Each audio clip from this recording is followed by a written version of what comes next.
Emilie is a 5-star Dendro Polearm character from Fontaine that is releasing on Phase 2 of version 4.8 alongside Yolan, who is getting her 3rd rerun banner. The self-employed perfumer, who's actually a forensic cleaner, utilizes her knowledge of scents and fragrances to help defeat enemies while off of the field. Emilie is a character centered around the burning reaction, which is triggered when Dendro and Pyro interact. Instead of buffing the reaction itself, Emilie wants the reaction to buff her own damage like Navia with Crystallize. By doing so, she puts up solid damage comparable to and slightly better than a character like Xiangling in burning focused teams. Now let's go over her kit details. For her normal attack talent, Emilie has a 4-hit normal attack string. Its physical damage is negligible, so we can skip its details. Casting Emilie's elemental skill summons a level 1 Lumidus case that deals an initial instance of AoE Dendro damage alongside a Numa-aligned Spirit Breath Thorn at intervals. The case attacks once every 1.5 seconds, dealing Dendro damage to nearby enemies and applying Dendro once every 3 seconds or every other shot. If enemies are affected by burning, then a scent is generated. Scents can be made up to once every 2 seconds. The case will collect scents, and upon collecting 2 scents, it transforms into a level 2 case.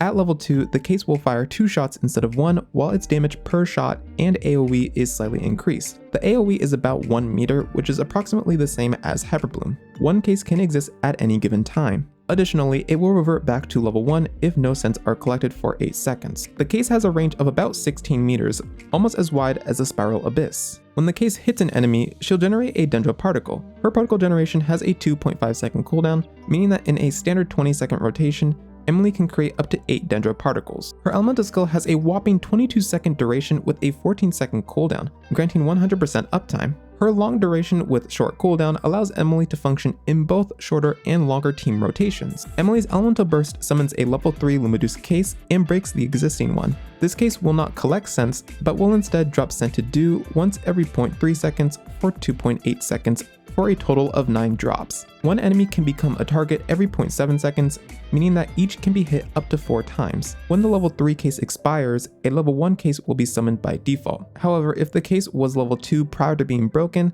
a level 2 case will be summoned instead. Cases summoned in this manner have their duration reset. The reset on the skill makes this an ability that you can use either every rotation or every other rotation, similar to a character like Fischl. When we get to her energy requirements, we'll explore which may be better based on the scenario. Her burst has a 13.5 second cooldown and a 50 energy cost. Let's now discuss Emilie's passive effects, starting with her first passive. When her Lumidus case is level 2, for every 2 scents that it collects, it will release a Clear Dew cologne that deals AoE Dendro damage worth 600% of her attack. Note that the damage from this passive is not considered elemental skill damage, meaning that bonuses from sets like Golden Troop will not apply to it. In most rotations, assuming that burning is triggered consistently enough, you can expect to trigger this effect 3 or 4 times. Because its multiplier is so high, it actually contributes to a significant portion of her damage output, more than even her elemental burst in single target situations. Emilie's second passive lets her deal more damage to enemies affected by burning based on her attack. For every 1000 attacks she has, she deals 15% more damage. This caps at 36% damage bonus,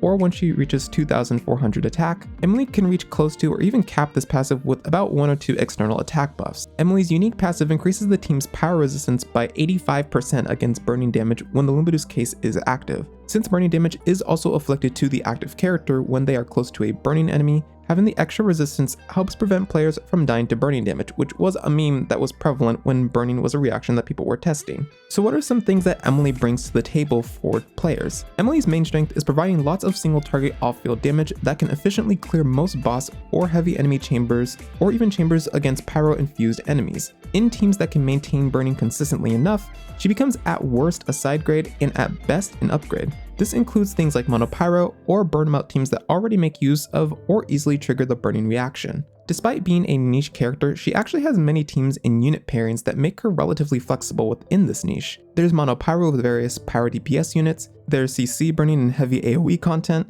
burn melt, quick burn, burn vape, you name it. Another strength that she has is against multi-wave content. Because of her elemental skill's long duration of 22 seconds with only a 14-second cooldown, a burst that can also recast her elemental skill, and a wide detection range, she doesn't really struggle with chambers with multiple enemy waves that are some distance apart. Her ability to constantly recast her skill through differing methods also allows her to reposition her skill or leave it as is comfortably. Now, despite being strong, there are of course still some notable issues with her. As a niche character, one of her notable issues is, well, being niche. For her to maximize her damage, she will need enemies to constantly be affected by burning. This is especially due to her elemental skill reverting back to level 1 if enemies aren't affected by burning for some time. Additionally, her scent generation to gain and maintain a level 2 case alongside triggering her first passive and second passive rely on burning in order to be activated. Thus, this also means taking her out of burning-oriented teams makes her lose out on lots of damage. Although she can act as a solo applicator in something like aggravate or spread teams, she simply acts as an alternative rather than a strong or competitive pick. Another issue is that she has relatively slow Dendro application. Her elemental skill and first passive only apply 1 unit of Dendro to enemies, which is on the weaker end when compared to a unit like Nahida, who has about 1.5 units of application through her Tri-Karmic Purification. Although sufficient power application doesn't make this as big of an issue, in teams that include elements that can interfere with burning, she becomes even more reliant on a power applicator to help maintain burning. Despite Emilie's elemental burst only costing 50 energy, her energy requirements are actually quite high since she's often the only Dendro unit on the team, and she's typically off of the field, meaning that she's not actually getting most if not all the particles that she generates. To burst every rotation, she will need anywhere from 160 to 200 energy recharge, which for an offensive unit like her is quite costly. And building the energy to burst every rotation may not always be worth it depending on the situation. Even in cases where you burst every other rotation, she can even need up to 130 energy recharge built. Lastly, enemies that are elementally infused with something other than Hydro or Pyro will inherently decrease Emilie's value. The inability to trigger burning on these entities can make her less desired as a Dendro offfielder. Next, let's break down how each of Emilie's constellations affects her gameplay. Starting with her first constellation. Emilie's first constellation increases the damage dealt by her elemental skill and her first ascension passive by 20%. Additionally, when burning is triggered or Dendro damage is dealt to enemies that are affected by burning, an additional scent is created. This can happen once every 2.9 seconds, or about 5 to 6 times in most rotations. The extra scent generation gives Emilie 2 or 3 additional Ascension 1 procs, increasing her damage significantly. The extra bonus damage to her elemental skill and Ascension 1 passive gives it lots of strength up front. Thus, this constellation translates to a whopping 30% or even higher DPS increase for Emilie. Emilie's second constellation activates when her elemental skill, first Ascension passive, or elemental burst hits enemies. On hit, their Dendro resistance is decreased by 30% for 10 seconds. This effectively gives Emilie the 4-piece Deepwood Memories effect for free. However, its value is dependent on whether the team already has access to Dendro resistance shred or not. Thus, it can give as low as a 10% DPS increase to as high as a 22% DPS increase. Emilie's third constellation increases the level of her elemental skill by 3. Her elemental skill is part of her main damage source alongside her first Ascension passive. Despite this, talent level increases rarely have much impact, as this only really translates to about a 6% DPS increase for her. Emilie's fourth constellation increases her elemental burst duration by 2 seconds, making it last 4.8 seconds instead of 2.8 seconds. Additionally, the interval between enemies being the selected target for scent to do is decreased by 0.3 seconds, lowering from once every 0.7 seconds to once every 0.4 seconds. Not only does the burst extension itself give more burst damage, but the target selection interval decrease lets the same enemy take more damage from her burst. Specifically, instead of being hit only 4 times, now one enemy can be hit up to 12 times. This increases the incentive to use her elemental burst every rotation, as its value in single target is more justified. With all this in mind, her C4 translates to about a 15% DPS increase. Emilie's fifth constellation increases the level of her elemental burst by 3. Although her C4 gives her elemental burst a notable increase in damage to where it outperforms her other abilities, the talent level increase only really results in about a 7% DPS increase. Emilie's C6 lets her temporarily act as a sort of quick swap DPS. After using either her elemental skill or burst, her normal and charge attacks are infused with Dendro and can't be overridden. After using a normal or charge attack, she generates 1 cent and deals damage that is equal to triple her attack. The effect expires after 4 cents are made in this manner or after its duration expires, and can be triggered once every 4 seconds. At first, it seems like a typical sub-DPS C6 constellation that lets the character act sort of as an on-fielder, but upon further inspection, you only really get 4 hits worth of damage from her C6. This makes it more of a method to generate extra cents rather than to have the opportunity to make use of Emilie as a Dendro on-fielder. When you take it to account its damage in comparison to her other abilities, it actually deals the least damage. Thus, although this constellation is team dependent, it can be expected to see anywhere between a 20 to 30% DPS increase from it simply because of the extra scent generation. So after covering these constellations, which one are worth it? Emilie follows the trend of Fontaine 5-star characters having strong early constellations. If you are considering getting any, I'd mainly recommend her C1. It offers extra cents to trigger her first Ascension passive more often, making it contribute to even more of her damage output and passively increasing her Dendro application by a slight amount. The damage increase to her passive and her elemental skill also makes this a noteworthy constellation. Her C2 is strong, but only under certain circumstances where, again, there isn't any Dendro res shred on the team. Teams she often plays in like Monopyro, Burn Melt, or a Quick Burn that already include units like Zhongli or Toma who can give her a Dendro res shred through their kit or by equipping 4-piece Deepwood, make her C2 less valuable. However, in things like Burn Vape or Double Pyro teams with an offensive power off-fielder like Xiangling for example, her C2 becomes more valuable to Emilie's personal damage. Transitioning into artifacts, Emilie has a few 4-piece sets at her disposal. Her best in slot artifact set is 4-piece Unfinished Reverie. Even without a Deepwood Memories holder on the team, the attack in the 2-piece plus the damage bonus it provides in the 4-piece effect is enough to still perform better or at worst on par with 4-piece Deepwood. If you can give someone else on the team 4-piece Deepwood, then the difference between Unfinished Reverie and other sets goes beyond the 10% range. Speaking of Deepwood Memories, this 4-piece can be her next best option in cases where there is little to no Dendro Resistance Shred on the team. The Dendro damage bonus in the 2-piece and Dendro Resistance Shred in the 4-piece is very easy for Emilie to take advantage of. Due to how long it has been in the game compared to Unfinished Reverie, it's very likely you have a stronger 4-piece of this compared to the other. 4-piece Golden Troop is another viable option since a large portion of her damage does come from her elemental skill. Unfortunately, her first Ascension passive, which also contributes to a significant portion of her damage, is not considered elemental skill damage. Therefore, it can't benefit from Golden Troop's massive skill damage bonus, making the set not as valuable as it could be. A niche, and I mean a very niche 4-piece set if you really want to use it, is Lava Walker. The damage increase on pyro-afflicted enemies synergizes with Emilie's preference for burning perfectly, making it a viable option especially in things like pure burning teams like Monopyro or Burn Melt teams. But realistically, there is no point going out of your way for this set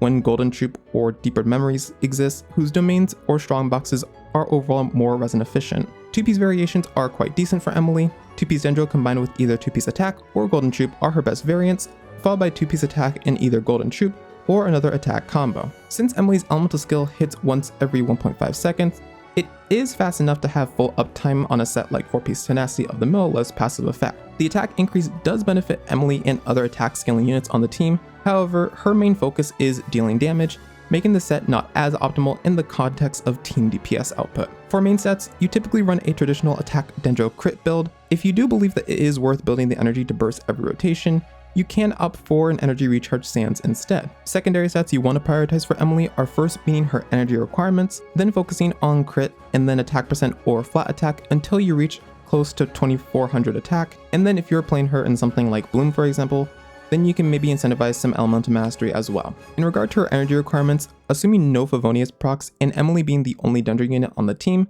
in cases where she is opting to burst every rotation, she'll need anywhere from 160 to 200% energy recharge. In situations where she is bursting every other rotation, she can build as little as no additional energy recharge to up to 130%. How much you need depends on which situation you are in, as well as the team composition. Using a tool like the energy recharge calculator, which I will provide in the description below, can assist you with getting a better estimate of your team's energy requirements. Emilie's ability to deal damage automatically draws her to weapons that give crit and attack or provide some universal damage bonuses. In cases where she wants some energy, weapons with energy stats can be good as well. In the 5-star department, we first have her signature weapon, Lumidu's Elegy. This weapon is leagues above her other weapon options as it provides crit rate, an unconditional attack increase, universal damage bonus against burning enemies, and restores energy. Everything it has to offer gives her strong buffs and alleviates her energy issues all in one, making it one of the most tailor-made weapons for a 5-star character. Although it's really strong for her, it being a crit weapon and giving some attack automatically makes it appealing to other damage dealing polearm users who may lack weapon options. Her next best 5-star option is actually Calamity Queller.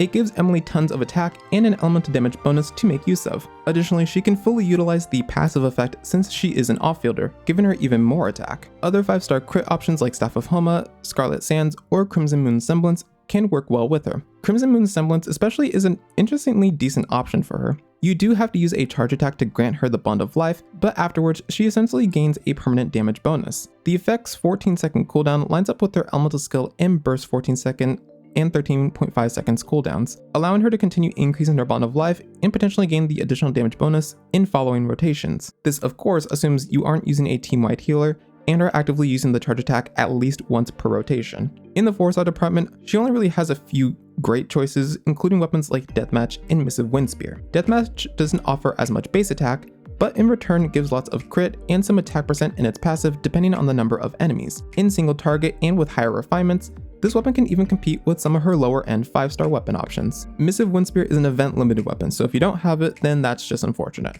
It offers lots of attack to Emilie, both in its base stats and passive effect, alongside some elemental mastery that can give her a minor increase to the burning tick damage. Unfortunately, burning damage itself doesn't do a lot, so that portion is generally irrelevant. If you don't have any of the above options, then spending Star Glitter for something like Black Cliff Pole can be somewhat justifiable. However, I personally discourage using Star Glitter in this way unless you really don't have anything better to give her. Lithic Spear at high refinements can be competitive with Deathmatch if you can get 2 or more passive stacks on the weapon. An honorable mention will go to Favonius Lance. This will be a go-to weapon choice for those choosing to use her burst every rotation and may need the energy recharge stat for it. The clear particles also help alleviate the team's energy requirements as well, making it a great pick in this scenario and just in general. Emilie's damage entirely relies on whether burning can be triggered consistently enough. Thus, she pairs well with units that either play in power heavy teams like Mono Pyro, Burn Vape, and Burn Melt, can trigger power from off the field, or have access to Dendro Resistance Shred to increase her damage output. She can also function with Electro on-fielders in unison with a Pyro off-field trigger that doesn't always consume the burning aura and can also trigger other reactions like Aggravate and Overload. Overall, Emilie prefers teams that have enough power application to maintain burning to maximize her personal damage. Team archetypes that Emilie can play in include, but isn't limited to, Mono Pyro, Burn Melt, Burn Vape, Quick Burn, and Crystallize. In Mono Pyro, Emilie gains a lot of value due to her high personal damage, consolidating a role similar to Chiori's in Mono Geo teams. These teams typically include a Pyro DPS, Bennett, Emilie, and either a Pyro, Geo, or Anemo Flex unit. In this team, Emilie in single target is a direct upgrade compared to Xiangling. In AoE, Xiangling will generally be better due to her Pyro Nado's AoE coverage. An example of a Mono Pyro team includes Arlecchino, Bennett, Emilie, and Zhongli. This is a strong single target team that lets Arlecchino and Emilie do tons of damage. Bennett's burst gives Arlecchino a flat attack buff, and with Noblesse can increase everybody's attack for more damage. Zhongli not only provides a shield, but also decreases enemy resistances to increase the power and Dendro damage taken from Arlecchino and Emilie. Emilie's application is good enough in Burn Melt teams to consistently maintain burning aura on enemies,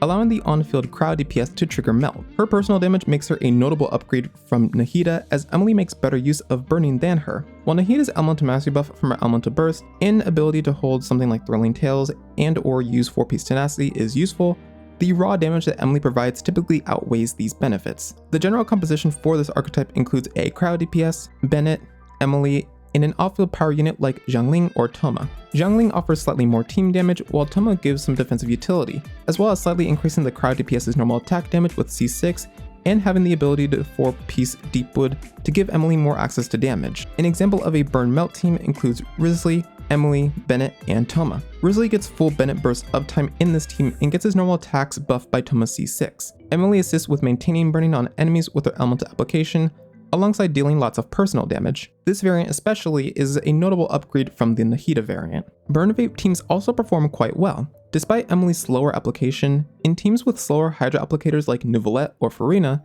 maintaining burning aura isn't as difficult. It's still recommended to at the very least either run double Pyro or use Xiangling if doing solo Pyro, to keep enemies afflicted with Pyro to let burning be triggered consistently enough. The general composition for this archetype includes either Neuvillette or Farina, Emilie, Xiangling, and a Flex unit. An example of a Burn Vape team includes Farina, Emilie, C6 Bennett, and Xiangling. This is a quick swap-esque team that lets Emilie have some time on field inside of Bennett's burst. Because her elemental skill does not snapshot, having some field time gives her skill, her elemental burst if it is used, and her first ascension passive a notable damage increase while Bennett's burst is active. The normal attacks inside of Bennett's burst with his C6 active also allow her to add some extra power application to enable burning uptime. Farina Salah members can reliably drain HP as well, as Farina in general is able to generate some fanfare, as teammates can shear field time to get healed since no one on this team demands massive field time. Additionally, the consistent burning aura lets Furina's salon members occasionally trigger Vaporize. Quick burn teams are unique in the way the application of all the elements work. In this team, the on-field unit is able to simultaneously trigger Overload and Aggravates while only consuming the burning aura for short periods. This not only lets Electro on or off fielders have access to more damage, but also triggers burning reliably enough for Emilie's personal damage. The composition for this team archetype includes an Electro on fielder,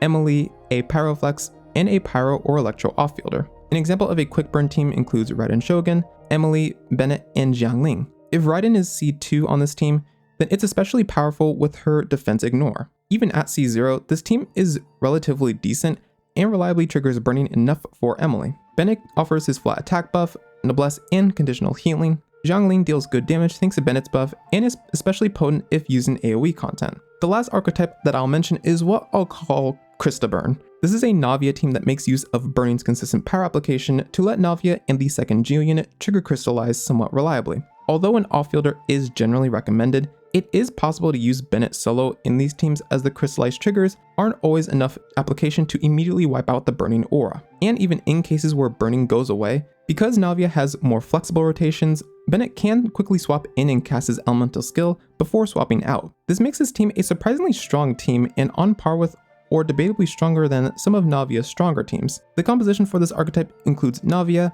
a second Geo unit, Emilie, and a Pyroflex. An example of a Krista Burn team includes Navia, Albedo, Emilie, and Bennett. Overall, Emilie is a strong unit within her niche as she offers lots of off-field damage similar to a unit like Chiori. Despite being niche, she also has flexible team options and synergies in different archetypes that make use of the burning reaction. Of course, this means that taking her outside of her preferred teams makes her an alternative that doesn't offer much to the table. Her slower Dendro application, lack of AoE damage without her elemental burst, and relatively higher energy requirements can also pose potential issues for her in certain forms of content. Regardless, in my opinion, she is worth it for players who have the previously mentioned teams built or are considering building these types of teams, as she provides a notable upgrade to its damage output. If you are a free-to-play or low investment player, I would rather recommend waiting until her rerun and instead pull for units that can assist and or maximize her kit's potential. Especially with Notland coming out soon, it's highly likely that Emilie's value will increase by the time that her rerun comes. I hope you enjoyed this guide and found it useful in developing your understanding of Emilie. If so, be sure to leave a like and comment down below any other questions that you have. Be sure to subscribe for more Genshin Impact content, and until the next video, bye bye.